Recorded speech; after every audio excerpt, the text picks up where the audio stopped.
नमस्कार, सत श्री अकाल, आदाब। आप देख रहे हैं इंडिया न्यूज़ और न्यूज़ एक्स। मैं हूं आपके साथ अंकित चंदेल। और भारत में अगर मैं पंजाबियों की बात करूं या पंजाबियत की बात करूं तो वो हमेशा से शौकीन रहे हैं। चाहे उनकी लाइफस्टाइल की बात कर लो, उनके कल्चर की बात कर लो, और जिस तरह उनकी चाहे फैशन सेंस की बात कर लो, ब्रदरहुड की बात करो, मेहमान नवाजी की बात करो, एक अलग ही कल्चर है। और ये सब चीज़ों को अगर फ्यूज़ करें एक ही टर्म में तो एक टर्म बनती है शो के सरदार। और इसी पे एक फिल्म आ रही है 16 मई को आपके नज़दीकी सिनेमा घरों पे, और इसी की खास टीम हमारे साथ आज मौजूद है। आप सभी का बहुत बहुत स्वागत है इंडिया न्यूज़ एक्स। जिस तरह से आपका फिल्म का टाइटल जो है इतना कमाल है, और ट्रेलर भी बहुत ज़्यादा लोगों को पसंद आ रहा है, रिस्पांस कमाल का आ रहा है। तो पहली बात तो रिस्पांस को लेके क्या कहना चाहेंगे, क्योंकि डिफरेंट आपने कहा कि नहीं खुशी ਹੁੰਦੀ ਹੈ ਜਦੋਂ ਆਪਾਂ ਕੰਮ ਕਰਦੇ ਹਾਂ ਔਰ ਉਹਨੂੰ ਹੰਗਾਰਾ ਤੇ ਹੁਲਾਰਾ ਮਿਲਦਾ ਹੈ, ਫਿਰ ਅਸੀਂ ਹੋਰ ਬੈਟਰ ਕੰਮ ਕਰ ਲਈ ਆਪਣੇ ਆਪ ਨੂੰ ਪ੍ਰੇਰਦੇ ਹਾਂ। ਇਹਦਾ ਜਿਹੜਾ ਰਿਸਪੌਂਸ ਹੈ ਉਹ ਇਸ ਕਰਕੇ ਵੀ ਹੈ ਕਿ ਜਿਹੜੀ ਸਾਡੀ ਜਿਹੜਾ ਕੈਮਰਾ ਵਰਕ ਹੈ ਉਹ ਬਹੁਤ ਡਿਫਰੈਂਟ ਤਰੀਕੇ ਨਾਲ ਹੋਇਆ ਹੈ, ਔਰ ਜਿਹੜਾ ਸਾਡਾ ਸਕਰੀਨ ਪਲੇ ਹੈ ਜਿਸ ਤਰ੍ਹਾਂ ਨਾਲ ਉਹਨਾਂ ਪ੍ਰੋਮੋ ਕੱਟਿਆ ਹੈ, ਤੁਹਾਨੂੰ ਇਹਦੇ 'ਚ 2-3 ਚੀਜ਼ਾਂ ਮਿਲਣਗੀਆਂ ਜਿਹੜੀਆਂ ਫਿਲਮ 'ਚ ਫਲਿਪ ਕਰਦੀਆਂ। ਅੱਜ 3-4 ਚੀਜ਼ਾਂ ਅਸੀਂ ਰੱਖ ਲਈਆਂ।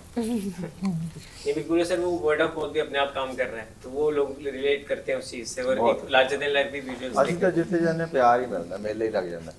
नहीं बिल्कुल सर, वो तो आपको हो रहा है ही। और जो भी खासकर मैंने बात की तो सारे नॉर्दर्न बेल्ट के जो पंजाबीज है खासकर, वो तो जहाँ वो जाते हैं मेला तो लग ही जाता है। अनिमृत, मेरा आपसे सवाल है, क्योंकि डेब्यू आप कर रहे हैं, अब छोटी सरदारनी बड़ी हो गई है और नाम कमा रही है, चाहे मिस इंडिया से आपकी जर्नी टीवी हो, फिर रियलिटी शोज हो, अब यू आर डेब्यू कर रहे हो पंजाबी इंडस्ट्री से। आपने वर्कशॉप्स भी ली थी क्योंकि थोड़ा लैंग्वेज आप चाहते हो और पॉलिश हो जाए और अच्छी हो जाए, तो पर किस तरह का मजा आ रहा है, कितना एक्साइटिंग है, और इतने बड़े लेवल पे इतने सारे लेजेंडरी स्टार्स के साथ डेब्यू करना कितना मजा आ रहा है, कितना एक्साइटिंग? मैंने रियलाइज़ करा है कि लाइफ में जो चीज़ आपके लिए बेस्ट होती है ना, वो तभी होती है। जब मैंने छोटी सरदारनी भी मैं कर रही थी, उस टाइम पर भी पंजाबी फिल्मों के ऑफर्स आए थे। कभी कोविड करके नहीं हुआ, फिर रियलिटी शोज़ के टाइम पर भी आए, कभी स्क्रिप्ट समझ नहीं आई, कभी डेट्स का इशू हुआ। और मैं इनफैक्ट अभी कुछ दिन पहले ही ऐसे रेट्रोस्पेक्ट में सोच रही थी कि यार मैं घूम फिर के, अगर मैं मेरे को यहाँ आना तो था, तो ये पहले भी हो सकता था, बट शायद ਪਹਿਲਾਂ ਪੈਸੇ ਨਹੀਂ ਇਕੱਠੇ ਹੋਏ। ਐਗਜ਼ੈਕਟਲੀ ਫਿਲਮ 'ਚ ਪੈਸੇ ਬਹੁਤ ਲੱਗਦੇ ਆ। ਉਹੀ ਗੱਲ ਹੈਗੀ ਨਾ ਕਿ ਜਿਹੜੀ ਚੀਜ਼ ਤੁਹਾਡੇ ਲਈ ਬੈਸਟ ਹੁੰਦੀ ਹੈ ਨਾ, ਰੱਬ ਉਹੀ ਕਰਾਉਂਦਾ ਹੈ। ਤੇ ਮੈਨੂੰ ਲੱਗਦਾ ਹੈ ਕਿ ਇਸ ਤੋਂ ਬੈਟਰ ਡੈਬਿਊ ਹੋ ਨਹੀਂ ਸਕਦਾ ਸੀ ਮੇਰੇ ਲਈ। ਆਫ ਕੋਰਸ ਮਾਨ ਸਾਹਿਬ ਦੇ ਨਾਲ ਕੰਮ ਕਰਨ ਦਾ ਮੌਕਾ ਮਿਲ ਰਿਹਾ ਹੈ ਨਾ, ਤੇ ਸਾਡੇ ਜਿਹੜੇ ਡਾਇਰੈਕਟਰ ਵੀ ਨੇ, ਧੀਰਜ ਸਰ ਦਾ ਜਦੋਂ ਵੀ ਨਾਮ ਜੁੜਦਾ ਹੈ, you know, like he has contributed so much to our Punjabi industry, and you know that the script and is going to be amazing. Just the fact कि आज की डेट में कंटेंट ही की है, और कोई ऐसा काम करने को मिल रहा है एज एन एक्टर जिसमें हम लोग पहले भी बात करने थे, हशनीन ने भी कहा कि अक्सर लड़कियों का ना ज़्यादा कुछ करने का मौका मिलता नहीं है, लेकिन जिस तरीके से धीरज सर ने ये स्क्रिप्ट लिखी है, जहाँ पर we as actors, female actors have contribution to the story, so I think मेरे जितने भी स्टार्स हैं, they have all aligned and I'm very very excited. नहीं, बट आपने कहा भी जैसे कि मेरे को जब यहीं आना था तो इतनी देर क्यों लगी, बट जो देर बाद मिलता है वो दूर तक चलता है। बिल्कुल बिल्कुल, थैंक यू, आपने बिल्कुल सही किया। मुझे लगता है कि मुझे भी अपने आप को और बेहतर करने की ज़रूरत थी, और चीज़ें सीखने की शायद मुझे भी लाइफ में ज़रूरत थी, और आई थिंक एक ब्लॉकबस्टर एंट्री जिसे कहते हैं वो मुझे मिलना था शायद मेरी किस्मत में, इसलिए भगवान ने बोला थोड़ा जा वेट कर। अश्विन, मेरा अगला सवाल आपसे है। आपको देख के सिमरन याद आती है, यार जिगरी कसौटी डिग्री वाली? वो फर्स्ट टाइम था जब मैंने आपको देखा था स्क्रीन पे, और वो 6 इंच के मोबाइल था, अब 70 mm पे देख रहे हैं दोबारा से। तो बट कैसी जर्नी रही है, क्योंकि रोलर कोस्टर राइड है, क्योंकि अलग अलग, चाहे क्योंकि इसका स्केच अलग रहता है अगर हम वेब सीरीज की बात करें, और अगर जितनी भी फिल्म्स आपने बाकी चीज़ें की है, और अलग अलग अवतार आप ट्राई करते रहते हैं कि कुछ डिफरेंट करूँ। और आपने कहा था कि मेरे पास एक डायरी है जिसमें मैनिफेस्ट करती रहती हूँ कि मैंने क्या क्या करना है। उसमें से आपके डायरी में बब्बू मान सर थे, गुरु रंधावा थे, तो इन सब का आपने पहले से सोच रखा था। तो मैनिफेस्ट भी करे नाले करे मैन था, तो वो अब साबित हो रहा है, होता हुआ आपके सामने। तो कैसे देखते हैं जर्नी? सी यार जिगरी कसूती डिग्री बहुत ही coincidental, I would say coincidental सीगा, बट लेकिन पहली वैब सीरीज़ ਨੂੰ ਇੰਨਾ ਪਿਆਰ ਮਿਲ ਜਾਣਾ, ਪਹਿਲੇ ਪ੍ਰੋਜੈਕਟ, ਮੇਰਾ ਤਾਂ ਪਹਿਲਾ ਪ੍ਰੋਜੈਕਟ ਹੀ ਉਹ ਸੀ, ਪਹਿਲੇ ਪ੍ਰੋਜੈਕਟ ਨੂੰ ਇੰਨਾ ਪਿਆਰ ਮਿਲ ਜਾਣਾ, ਉਹ ਚੀਜ਼ ਬਹੁਤ ਕੋਇਨਸੀਡੈਂਟਲ ਸੀ। ਬਟ ਮੈਂ ਤੁਹਾਨੂੰ ਡਿਫਰੈਂਸ ਦੱਸਦੀ ਹਾਂ, ਤੁਸੀਂ ਡਿਫਰੈਂਸ ਦੀ ਗੱਲ ਕਰ ਰਹੇ ਹੋ ਨਾ। ਯਾਰ ਜਿਗਰੀ ਕਸੂਤੀ ਡਿਗਰੀ ਬਹੁਤ ਹੀ ਲਿਮਿਟਡ ਬਜਟ ਦਾ ਪ੍ਰੋਜੈਕਟ ਸੀ। ਉਸ ਯੂਨੀਵਰਸਿਟੀ ਦੇ ਫਿਲਮ ਮੇਕਿੰਗ ਦੇ ਬੱਚਿਆਂ ਨੇ ਇਕੱਠੇ ਹੋ ਕੇ ਇੱਕ ਪ੍ਰੋਜੈਕਟ ਬਣਾਇਆ ਵੈਬ ਸੀਰੀਜ਼, ਤੇ ਉਹ ਚੱਲ ਗਈ ਬਾਈ ਚਾਂਸ। उस टाइम के उत्ते बिकॉज मैं फर्स्ट टाइम एक्टिंग कर रही थी, मैंने एक्टिंग मैं यार जिगरी तो बाद थिएटर करना शुरू किया इनफैक्ट। ਮੈਂ ਜਦੋਂ ਕਰਨਾ ਸ਼ੁਰੂ ਕੀਤਾ ਸਾਡਾ ਆਈ ਥਿੰਕ ਲਾਗੇ 10-12 ਘੰਟੇ ਸ਼ੂਟ ਕਰਦੇ ਹੋਏ ਤੇ ਮੈਂ ਰੋਣ ਵਾਲੀ ਹੋ ਚੁੱਕੀ ਸੀਗੀ ਕਿ because I had no idea ਕਿ ਸ਼ੂਟਿੰਗ ਇੰਨੀ ਲੰਬੀ ਹੋ ਜਾਂਦੀ ਹੈ, ਇੰਨਾ ਪੇਸ਼ੈਂਸ ਰੱਖਣਾ ਪੈਂਦਾ ਹੈ, ਇੱਕ ਡਾਇਲੌਗ ਨੂੰ 5-5 6-6 ਵਾਰ ਬੋਲਣਾ ਪੈਂਦਾ ਹੈ ਐਂਡ ਬਿਕੋਜ਼ ਉਹ ਇੱਕ ਲੋ ਬਜਟਡ ਸੀਗਾ, ਉਹਨੂੰ ਚੱਜ ਨਾਲ ਖਾਣ ਪੀਣ ਨੂੰ ਵੀ ਨਹੀਂ ਮਿਲਿਆ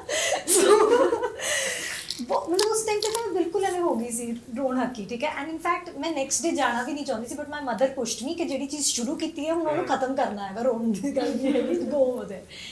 ਐਂਡ ਬਟ ਜਦੋਂ ਸਾਨੂੰ ਉਹਦਾ ਰਿਸਪੌਂਸ ਆਇਆ, ਮੈਂ ਸੈਕਿੰਡ ਐਪੀਸੋਡ ਵਿੱਚ ਇੰਟਰੋਡਿਊਸ ਹੁੰਦੀ ਹਾਂ ਐਂਡ ਮੈਂ ਇੱਕਦਮ ਦੇਖਦੀ ਹਾਂ ਮੇਰੇ ਇੰਸਟਾਗ੍ਰਾਮ ਤੇ ਫੋਲੋਇੰਗ, ਮੈਂ ਸੋਚਣੀ ਹੋ ਕੀ ਰਿਹਾ ਹੈਗਾ, ਇਹ ਕਿਉਂ ਹੋ ਰਿਹਾ, ਕਿੱਥੋਂ ਹੋ ਰਿਹਾ, ਐਂਡ ਦੈਨ ਆਈ ਰਿਅਲਾਈਜ਼ਡ ਕਿ okay this is up. So that was the first time I ever experienced camera set ਕਿਵੇਂ ਹੁੰਦੀ ਹੈ, ਚੀਜ਼ਾਂ ਕਿਵੇਂ ਹੁੰਦੀਆਂ ਨੇ। ਆਲਦੋ ਇੱਕ ਬਹੁਤ ਹੀ ਪ੍ਰੋਫੈਸ਼ਨਲ ਸੈੱਟ ਤੋਂ ਵੱਡੇ ਸੈੱਟ ਤੋਂ ਬਹੁਤ ਇੱਕ ਛੋਟਾ ਜਿਹਾ ਸੈਟਅਪ ਸੀਗਾ, ਬਟ ਮਿਹਨਤ ਸੇਮ ਸੀ। ਮਿਹਨਤ ਦੇ ਵਿੱਚ ਕੋਈ ਮੈਂ ਕਹੂੰਗੀ ਨਹੀਂ ਕਿ ਕੋਈ ਫਰਕ ਸੀ। ਇਨਫੈਕਟ ਜੋ ਥੋੜੀ ਤੁਸੀਂ ਲੋ ਬਜਟਡ ਕੰਮ ਕਰਦੇ ਹੋ ਤੁਹਾਨੂੰ ਜ਼ਿਆਦਾ ਮਿਹਨਤ ਕਰਨੀ ਪੈਂਦੀ ਹੈ। ਸੋ ਉਸ ਟਾਈਮ ਤੋਂ ਲੈ ਕੇ ਹੁਣ ਤੱਕ ਬਹੁਤ ਸਾਰੀਆਂ ਚੀਜ਼ਾਂ ਨੇ ਜੋ ਖੁਦ ਦੇ ਵਿੱਚ ਵੀ ਚੇਂਜ ਹੋਈਆਂ, ਜੋ ਐਜ਼ ਐਨ ਆਰਟਿਸਟ ਵੀ ਡਿਵੈਲਪ ਕੀਤੀਆਂ। ਬਿਕੋਜ਼ ਆਫਟਰ ਦੈਟ ਮੈਂ ਥੀਏਟਰ ਸਟਾਰਟ ਕੀਤਾ, ਮੈਂ ਕੈਰੈਕਟਰਸ ਨੂੰ ਸਮਝਣਾ ਸ਼ੁਰੂ ਕੀਤਾ। ਪਹਿਲਾਂ ਮੈਂ ਐਕਟਿੰਗ ਨੂੰ ਬਹੁਤ ਸਰਫੇਸ ਲੈਵਲ ਦੇ ਉੱਤੇ ਦੇਖਦੀ ਸੀ। ਆਈ ਡਿਡਨਟ ਨੋ ਕਿ ਕੈਰੈਕਟਰਸ ਦੀ ਡੈਪਥ ਕੀ ਹੁੰਦੀ ਹੈ, ਕੈਰੈਕਟਰਸ ਦੀ ਸਟੱਡੀ ਕੀ ਹੁੰਦੀ ਹੈ, ਫਿਲਮ ਦੇ ਬੈਕਗਰਾਊਂਡ ਦੀ ਸਟੱਡੀ ਕੀ ਕਰਨੀ ਹੁੰਦੀ ਹੈ। So I did all my study for that. ਹਾਲੇ ਵੀ ਪ੍ਰੈਕਟਿਸ ਕਰ ਰਹੀ ਹਾਂ ਕਿ ਕੰਟੀਨਿਊਸ, ਬਿਕੋਜ਼ ਇਹ ਵੀ ਇੱਕ ਰਿਆਜ਼ ਦੀ ਤਰ੍ਹਾਂ ਹੁੰਦਾ, ਤੁਹਾਨੂੰ ਕੰਟੀਨਿਊਸ ਕਰਨਾ। ਹੁਣ ਮੇਰੇ 'ਚ ਬਹੁਤ ਪੇਸ਼ੈਂਸ ਹੈ, ਹੁਣ ਮੈਂ 15-15 ਘੰਟੇ ਦੀ ਸ਼ਿਫਟ ਵੀ ਲਗਾ ਲੈਂਦੀ ਹਾਂ ਬਿਨਾਂ ਰੋਏ। ਐਂਡ ਇੱਕ ਚੀਜ਼ ਜੋ ਮੈਂ ਬਹੁਤ ਚੇਂਜ ਫੀਲ ਕੀਤਾ ਹੈ ਆਪਦੇ ਆਪ ਦੇ ਵਿੱਚ, ਹੁਣ ਨਾ ਮੇਰੇ 'ਚ ਬਹੁਤ ਜ਼ਿਆਦਾ ਸਬਰ ਆ ਗਿਆ। ਸਟਾਰਟਿੰਗ ਦੇ ਵਿੱਚ ਉਹ ਸਬਰ ਨਹੀਂ ਸੀਗਾ, ਬਿਕੋਜ਼ ਇੱਕ ਤਾਂ ਮੈਚੁਰਿਟੀ ਵੈਸੀ ਲਾਈਫ ਦੇ ਨਾਲ ਹੀ ਆਉਂਦੀ ਹੈ। When I was about to start, ਉਦੋਂ ਮੈਨੂੰ ਬਹੁਤ ਜ਼ਿਆਦਾ ਮਤਲਬ ਕਾਹਲੀ ਹੁੰਦੀ ਸੀ ਕਿ ਕਦੋਂ ਹੋਣਗੀਆਂ ਚੀਜ਼ਾਂ, ਕਿਵੇਂ ਹੋਣਗੀਆਂ, ਮੇ ਵੀ 2 ਸਾਲ 'ਚ ਹੀ ਹੋ ਜਾਣੀਆਂ ਚਾਹੀਦੀਆਂ। ਉਹ ਆਈ ਡਿਡਨਟ ਰਿਅਲਾਈਜ਼ ਯਾਰ ਜਿਗਰੀ ਕਿੰਨੀ ਵੱਡੀ ਚੀਜ਼ ਸੀਗੀ ਉਸ ਟਾਈਮ ਦੇ ਉੱਤੇ। ਉਹ ਮੈਨੂੰ ਉਦੋਂ ਰਿਅਲਾਈਜ਼ ਨਹੀਂ ਹੋਈ, ਉਹ ਮੈਨੂੰ ਹੁਣ ਰਿਅਲਾਈਜ਼ ਹੁੰਦੀ ਹੈ ਚੀਜ਼। See you based in Delhi okay, but you've seen that. Yes. So and it's a total Punjabi project. ਉਹ ਐਵੇਂ ਵੀ ਨਹੀਂ ਹੈਗਾ ਵੀ ਉਹ ਹਿੰਦੀ ਪ੍ਰੋਜੈਕਟ ਸੀਗਾ। ਸੋ ਉਹ ਸਬਰ ਹੁਣ ਇੰਨਾ ਜ਼ਿਆਦਾ ਆ ਗਿਆ ਕਿ ਮੈਂ ਹੁਣ ਆਪਦੀ ਹਰ ਇੱਕ ਚੀਜ਼ ਨੂੰ ਬਹੁਤ ਇੰਜੋਏ ਕਰਕੇ ਚੱਲਦੀ ਹਾਂ। Now every project that I'm a part of, even these interviews and everything that I'm a part of, I really enjoy this journey that I'm in now. Sir मेरा आखिरी सवाल आपसे है, क्योंकि आप अपने आप में इंस्पिरेशन है हम जैसे यंगस्टर्स के लिए, क्योंकि आप हमेशा से ग्राउंडेड रहे हैं, क्योंकि आपने हर चीज़ देखी है, सक्सेस से लेके कंट्रोवर्सीज, हर चीज़ आपने लाइफ में देखी है और आप शुरू से वैसे ही हैं, क्योंकि मोर देन 26 ईयर्स आप इंडस्ट्री में काम कर रहे हैं, चैरिटी भी करते हैं और एक खासकर जो यूथ है वो आपको फॉलो करता है, क्योंकि आप ऐसा कोई काम नहीं करते जो आपके मर्जी के खिलाफ हो। क्योंकि जब आपने इंटरव्यू में आपका देख रहा था, आपने कहा कि मुझे लेबल वाले बोलते थे कि कॉमर्शियल गाने बना या किसानी के ऊपर गाने नहीं बनाने, तो अब लड़के उनसे आपने अपना ही खोल लिया कि बनाऊंगा तो मैं यही, जिसको सुनना होगा सुनेगा। और जैसे इन्होंने बताया भी कंटेंट इज द की, तो सर जर्नी को किस तरह देख रहे हैं आज, कितना मजा आता है या क्या कुछ एक मैसेज आप देना चाहिए? पर मैं एक छोटी एग्जांपल देना कि भारत च पुरातन काल च एक बहुत मशहूर आर्टिस्ट है, ਉਹਦਾ ਨਾਂ ਸੀ ਤਾਨਸੈਨ। ਤਾਨਸੈਨ ਦਰਬਾਰ ਚ ਗਾਉਂਦਾ ਸੀ, ਬੰਨ ਕੇ ਗਾਉਂਦਾ ਸੀ। ਉਹ ਮਸ਼ਹੂਰ ਹੋ ਸਕਦਾ ਕਾਗਜ਼ਾਂ 'ਚ, ਬਹੁਤ ਵੱਡਾ ਨਾਂ ਵੀ ਹੋ ਗਿਆ, ਪਰ ਬੈਜੂ ਬਾਬਰਾ ਖੇਤਾਂ 'ਚ ਗਾਉਂਦਾ। ਬਸ ਆਹ ਫਰਕ ਹੈ, ਅਸੀਂ ਉਹ ਹਾਂ ਜਿਹੜੇ ਖੇਤਾਂ 'ਚ ਗਾਉਂਦੇ ਹਾਂ। ਔਰ ਜ਼ਿੰਦਗੀ ਦਾ ਜਿਹੜਾ ਸਵਾਦ ਹੈ ਕਿ ਉਹ ਕਹਿੰਦੇ ਇੱਕ ਦਿਨ ਦੀ ਆਜ਼ਾਦੀ ਤੇ 100 ਸਾਲ ਦੀ ਗੁਲਾਮੀ ਇੱਕ ਬਰਾਬਰ ਹੈ। ਐਸੇ ਤਰ੍ਹਾਂ ਸੰਗੀਤ ਤੇ ਕਲਾ, ਜਦੋਂ ਇਹਦੇ ਉੱਤੇ ਭਾਰ ਨਹੀਂ ਹੁੰਦਾ। ਦੇਖੋ ਕਮਾਲ ਦੀ ਗੱਲ ਹੈ, ਮੇਰੀ ਬਹਿਸ ਇਸ ਕਰਕੇ ਨਹੀਂ ਸੀ ਹੁੰਦੀ, ਕੰਪਨੀਆਂ ਨਾਲ ਮੇਰਾ ਕਾਰਪੋਰੇਟ ਨਾਲ ਇਹ ਰੌਲਾ ਸੀ ਕਿ ਇੱਕ ਸੰਗੀਤ ਨੂੰ ਜਾਂ ਗੀਤ ਨੂੰ ਤੁਸੀਂ ਸਿਲੈਕਟ ਕਰਦੇ ਹੋ, ਕੋਈ MBA ਸਟੂਡੈਂਟ ਕਰਦਾ, ਇਹਦਾ ਮਤਲਬ ਸੰਗੀਤ ਤਾਂ ਫਿਰ ਤੁਸੀਂ ਇੱਕ ਵਸਤੂ ਦੇ ਹਿਸਾਬ ਨਾਲ ਲੈ ਰਹੇ ਹੋ ਨਾ, ਵੀ ਐਂ ਕਰਕੇ ਇੰਨੇ ਪੈਸੇ ਕਮਾਉਣਾ। ਸੰਗੀਤ ਦਿਲ ਚੋਂ ਨਿਕਲੀ ਚੀਜ਼ ਹੈ, ਰੂਹ ਤੇ ਵੱਜਦੀ ਹੈ। ਤੇ ਜੇ ਇਹਨੂੰ ਇੱਦਾਂ ਨਾਪਣਾ ਹੈ ਇਕੱਲੇ ਨੋਟਾਂ 'ਚ, ਫਿਰ ਮੈਂ ਨਹੀਂ ਗਾ ਸਕਦਾ ਤੁਹਾਡੇ ਲਈ। ਮੇਰੀ ਜ਼ਿੰਦਗੀ ਦਾ ਫਲਸਫਾ ਇਹ ਹੈ ਕਿ ਮਸਤੀ 'ਚ ਗਾਉਣਾ ਤੇ मस्त होकर सुना जा सकता। बिल्कुल सर, आप ऐसे ही करते रहिए और ऐसे हमें एंटरटेन करते रहिए। एंड 16 मई को गाइस आप भी जाके फिल्म देखें। और thank you so much sir, बहुत अच्छा लगा आप सभी के साथ बात करके। थैंक यू, सत श्री अकाल।